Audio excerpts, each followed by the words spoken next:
warahmatullahi wabarakatuh. Kembali berjumpa dengan saya, Hersy Arif dari Forum News Network. Ketua Umum Partai Nasdem Surya Paloh rupanya gerah juga diserang terus-menerus oleh PDIP, khususnya oleh Sekjen DPP PDIP Hasto Kristianto.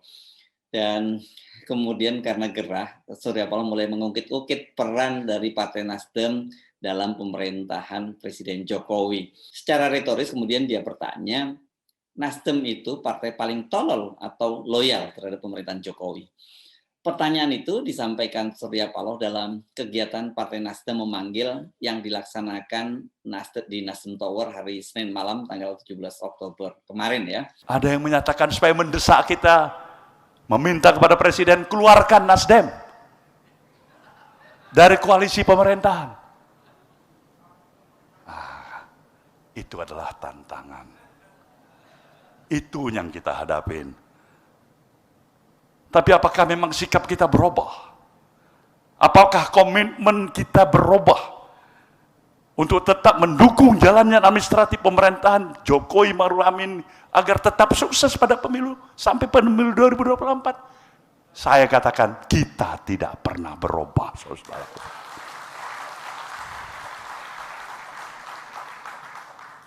Jadi kalau ada yang menggoda kita,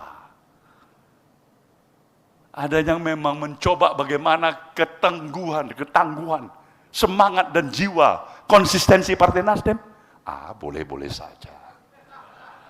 Tidak apa-apa itu. Kita adalah kita, tapi niat baik kita tidak bisa ditawar-tawar. Semangat kita, itulah kita. Komitmen kita, ya memang demikian. Inilah yang kita maksudkan. Sebenarnya dengan beberapa waktu yang lalu, sejak 2 tahun lalu saya katakan, Nasdem selalu menempatkan posisinya sebagai sahabat sejatinya koalisi pemerintahan Jokowi.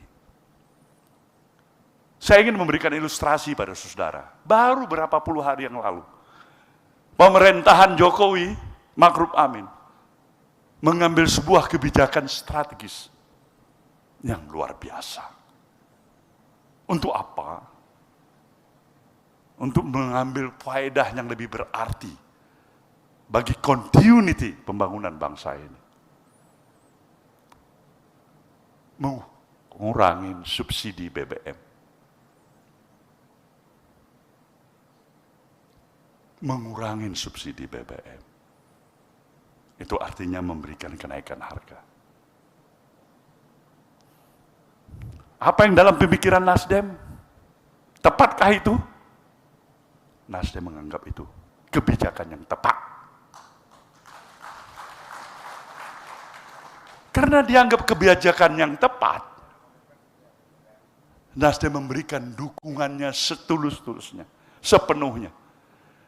Tapi aneh bin ajaib, kalau di sidang dewan sana, dari 9 fraksi, ada 7 fraksi partai koalisi pemerintahan, hanya 1 yang menyatakan jalan terus pemerintahan dengan kebijakan kenaikan BBM ini. Artinya apa? Artinya partai-partai atau fraksi-fraksi lain menyatakan tidak tepat kebijakan itu. Saya sambil bercanda bilang sama Pak Jokowi, makan siang berdua, Bapak Presiden, kita punya 7 fraksi koalisi pemerintahan ini. Ini kebijakan kenaikan BBM. 6 fraksi tidak sepakat. Hanya 1 fraksi yang sepakat. Ini kalau tidak fraksi yang paling tolol atau paling loyalis, tidak mungkin begini.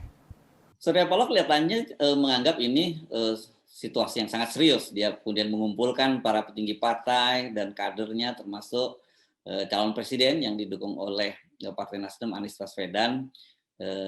Ini kelihatannya merespon desakan dari Hasto agar Jokowi itu segera mereshuffle kabinet dan meng-kick out para menteri di kabinet Jokowi. Sekarang ini kan ada 3 menteri di kabinet Jokowi. ada Menteri Pertanian, Syahrul Yassin Limpo, ada Menteri Menkominfo Johnny G. Plate yang juga Sekjen DPP Partai Nasdem, dan juga ada Menteri Kehutanan dan Lingkungan Hidup Siti Nurbaya Bakar. Kalau Anda mengikuti ya sindir-menyidir ini, tadinya kan Hasto ini cuma menyindir-nyindir saja ini soal ada Partai Biru yang sudah meninggalkan koalisi, dan kemudian dia menganalogikannya seperti bendera Belanda yang warna merah putih biru, dan yang birunya tuh sobek jadi tinggal bendera merah putih. Ini bisa aja dia menyatakan bahwa yang keluar dari koalisi kabinet dan kabinet Jokowi ini nasionalisme bisa diragukan gitu ya, karena dianalogikan dengan Belanda menjajah gitu.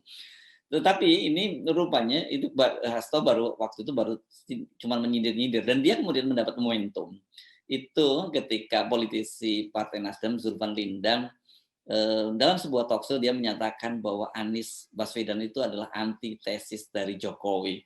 Soal inilah yang kemudian benar-benar dikapitalisasi oleh Hasto, dan secara terbuka akhirnya kemudian dia mendesak agar Jokowi melakukan reshuffle dan mengeluarkan Nasdem dari kabinet.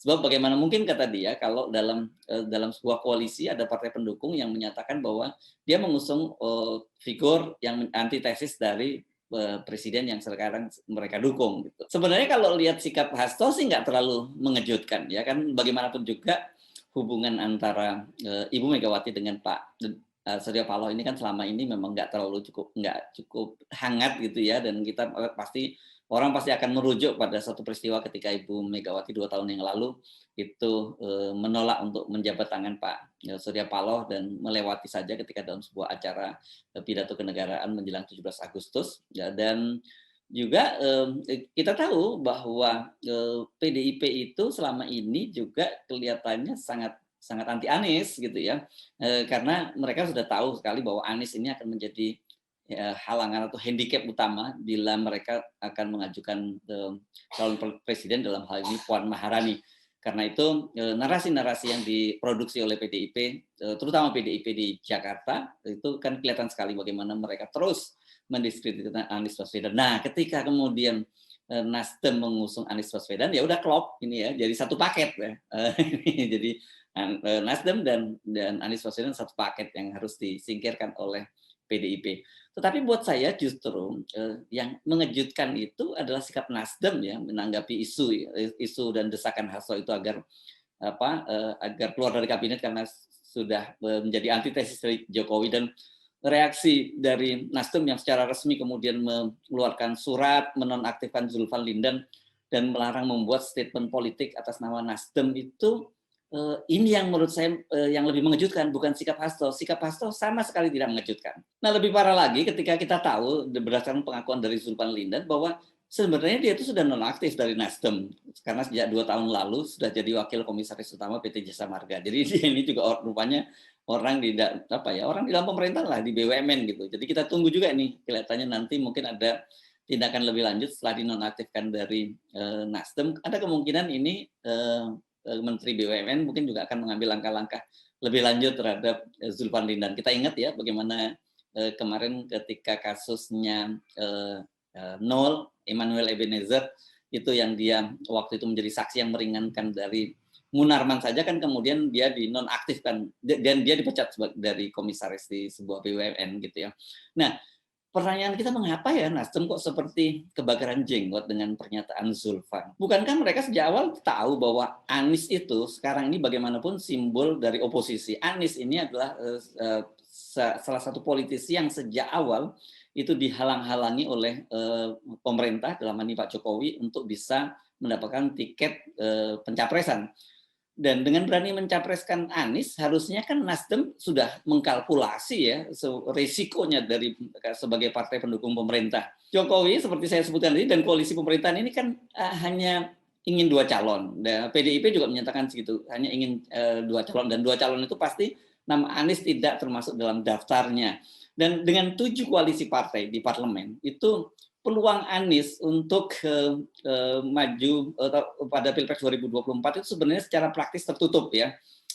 Tinggal PKS dan Demokrat, dan ini kan nggak cukup. Jadi ini Anies seperti layangan putus. Dan kita ingat juga bagaimana kemudian rupanya Pak Jokowi juga mencermati ada peluang mungkin Anies itu akan diusung dari PKB, dari P3 dan PAN. Dan kita tahu kan kemudian dibentuk Koalisi Indonesia Bersatu. Ya, Koalisi Indonesia Bersatu ini juga bagian dari paket menghalang-halangi Anies Baswedan untuk mendapatkan tiket pada Pilpres 2024. Nah, tiba-tiba saja Nasdem itu menyebut nama Anies itu dalam salah satu daftar calon presidennya. Kita ingat pada tanggal 7 Juni lalu dalam rakernasnya Nasdem mengusung nama Anies, Ganjar, dan Andika. Dan kita tahu sebenarnya dari pernyataan-pernyataan para pimpinan daerah dan daripada kader Nasdem, kebanyakan mereka memang menjagokan Anies. Jadi sebenarnya dengan menjagokan 3 nama Anies saja itu Pak Surya Paloh dan Nasdem harusnya tahu risikonya. Karena dia pasti menentang desain Pilpres 2024 yang diarahkan oleh oleh Presiden Jokowi dan juga oleh oligarki hanya 2 calon saja, 2 pasang calon saja. Dengan munculnya nama Anies kan ini membuat skenario itu semua buyar ya. Kartu Anies ya, itu hidup lagi. Dia batal jadi layangan putus. Dan dengan pencalonan ini kan kemudian dia dengan disebutkan namanya itu dia jadi terbuka lagi. Lebih hidup lagi itu ya kartu Anies itu ketika tiba-tiba saja kemarin secara mendadak Nasdem itu mengumumkan pencapresan Anies secara sepihak. Kita tahu bahwa kabar sebelumnya disebutkan bahwa Nasdem, PKS, dan Demokrat itu sedang melakukan penjajakan koalisi dan merencanakan untuk mengumumkan pencapresan Anies itu pada tanggal 10 November nanti. Jadi masih bulan depan. Dan pada waktu itu disepakati kalau memang belum ada calon wakil presidennya maka diumumkan Anies. Tetapi kalau sampai tanggal 10 November itu sudah disepakati siapa jadi calon wakil presidennya, maka nama Anies juga akan disebut. Dan ini kan kita tahu sebenarnya dengan tiba-tiba kemudian tanggal 3 Oktober Nasdem itu mengumumkan pencapresan Anies Baswedan secara sepihak, ini kan ada kaitannya dengan heboh dari investigasi yang dilakukan oleh majalah Tempo bahwa KPK itu berencana menjadikan Anies tersangka di dalam gelaran Formula E. Dan kita tahu juga bahwa sebenarnya untuk menggagalkan Anies Baswedan menjadi calon presiden itu hanya ada 2 skenario saja yang bisa ditempuh. Yakni pertama tadi menghalangi Anies untuk mendapatkan partai pengusung, dan itu sudah rapi jali lah. Kita tahu partai pemerintah itu kan menguasai 81,9% di parlemen. Jadi artinya tinggal tersisa PKS dan Demokrat, dan itu tidak mungkin mereka mengusung calon sendiri dengan presidensial threshold 20%. Nah, masih ada peluang kemungkinan ada yang membelot. Katakanlah misalnya kalau salah satunya membelot, apakah PAN atau P3 membelot, itu mungkin bisa Anies masih tetap dapat tiket dari Nasdem, dari Demokrat dan dari PKS plus salah satunya plus partai apakah PAN atau P3 gitu. Nah, tetapi tiba-tiba kita tahu terbentuk KIB, ya KIB itu dari Golkar, PAN dan P3. Dengan begitu praktis sebenarnya pintu untuk Anies itu sudah tertutup. Nah, tiba-tiba kemudian Nasdem nekat mencalonkan sendirian itu. Ini tentu saja kaitannya adalah dengan seperindik tadi.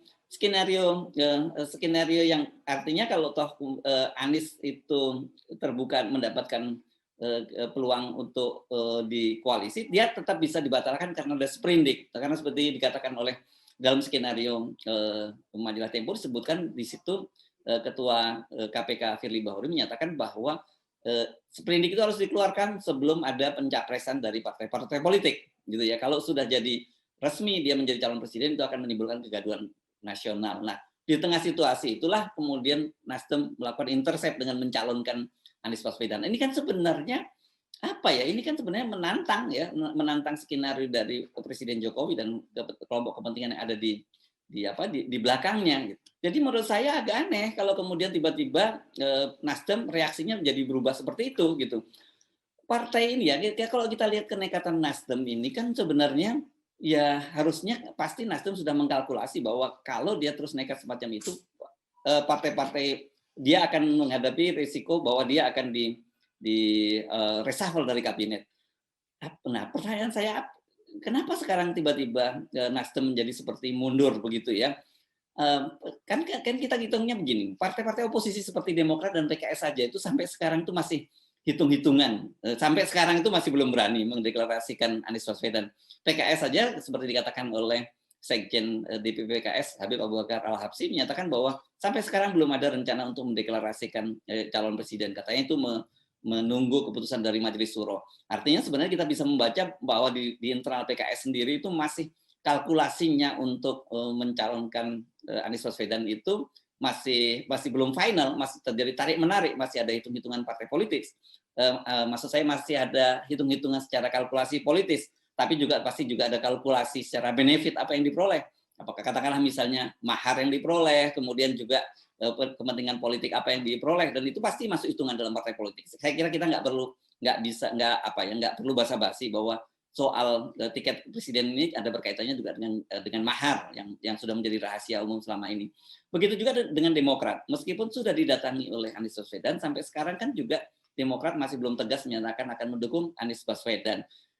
Saya menduga kalau Demokrat ini lebih pada kalkulasi pragmatis ya, apakah kemudian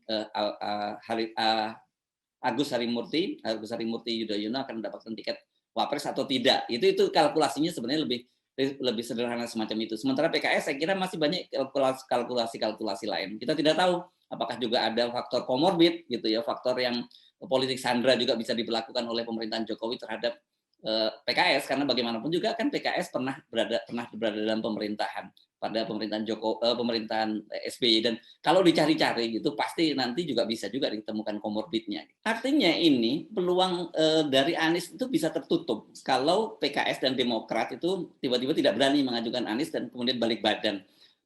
Nah, kalau sudah terjadi semacam itu kan berarti Nasdem akan ditinggal sendirian, ya. Ini saya menduga mungkin ada kaitannya soal itu ya. Kenapa? Karena sesungguhnya dengan Nasdem kemarin mencalonkan Anies Baswedan itu dia dapat keuntungan yang paling besar. Wow, kotel efeknya luar biasa, dan itu diakui oleh pengurus Nasdem bahwa kemudian jumlah keanggotaan orang yang meng-apply untuk menjadi anggota partai Nasdem itu tiba-tiba saja meningkat setelah dia mendeklarasikan Anies Baswedan sebagai calon presidennya. Nah, tetapi sekarang ini dengan pernyataan Surya Paloh, kemudian menonaktifkan Zulpan Lindan, dan kemudian sekarang Nasdem mengungkit-ungkit bahwa dia merupakan partai yang paling loyal terhadap pemerintahan Jokowi dan satu-satunya partai di pendukung pemerintah yang mendukung untuk menaikkan harga BBM. Begitu juga dia menyatakan komitmennya untuk tetap untuk loyal mengawal pemerintahan Jokowi Ma'ruf Amin sampai tahun 2024 ini. Apakah kemudian ini terjadi perubahan sikap di Nasdem, atau memang selama ini sebenarnya dukungan Nasdem terhadap Anies Baswedan itu cuma setengah hati saja gitu. Tapi saya kira kalau setengah hati, risiko-risiko yang ditempuh oleh Nasdem sejauh ini itu cukup besar gitu ya. Mereka akan pasti berhitung ya, kalau berani menentang Jokowi misalnya, kalau mereka kemudian di reshuffle dari kabinet, sementara harus diakui bahwa partai-partai sekarang ini sangat tergantung dengan resources yang ada di kabinet. Mereka punya 3 menteri. Tentu saja ini resources yang sangat besar bagi partai politik seperti Nasdem. Atau kemudian karena PKS dan Demokrat itu masih maju mundur, ini yang membuat kalkulasi Nasdem melakukan kalkulasi ulang untuk pencalonan Anies Baswedan. Nah, kita tinggal mengulang lagi pertanyaan dari Pak Surya Paloh tadi. Kita ulang saja, misalnya begini, dia nyatakan apakah Nasdem itu partai yang paling tolol atau titik-titik ya kita ya. Nah, politik itu memang seperti perjudian, high risk, high return. Siapa berani mengambil risiko, paling berani mengambil risiko, dia paling tinggi, ya dia akan menang paling banyak. Saya Hersbun Arif dari Forum News Network. Sampai jumpa lagi. Wassalamualaikum warahmatullahi wabarakatuh.